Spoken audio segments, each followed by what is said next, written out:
சுவாமி வந்து ஆட்டோவில் வந்திருந்தார். சனதி ஸ்ட்ரீட்லேருந்து ஒரு ஆட்டோவில் ஜெயராமன் கூட வந்திருந்தார். வந்து ஃபங்க்ஷன்லாம் நடக்குது. அப்போ நான் கார் கொண்டு போயிருந்தனால எனக்கு அந்த சாமி அந்த ஃபங்க்ஷனுக்கு ஆட்டோவில் வந்து இறங்கினதை பார்த்தோன்னே கொஞ்சம் மன வருஷம் இருந்தது. நம்ம கார் வச்சுருக்கோம், நம்ம கூட கூப்பிட்டு வந்துருந்துருக்கலாம். சாமிகிட்ட இது எப்படி பெர்மிஷன் கேட்குறதுன்னு தெரியல. சாமி ஃபங்க்ஷனுக்குள்ளே போயிட்டார். போய் ஃபங்க்ஷனில் நாங்கள் எல்லாம் உட்காந்துருக்கோம்.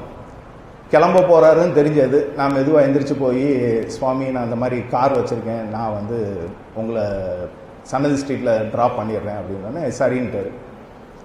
நான் காரை எடுக்கிறதுக்காண்டி வெளியே ஓயாமடம் கேட்டுக்கு வர்றேன். பார்சார் வேணாச்சு உட்காந்துருந்தார். எங்கேயா போகிறேன் அப்படின்னாரு.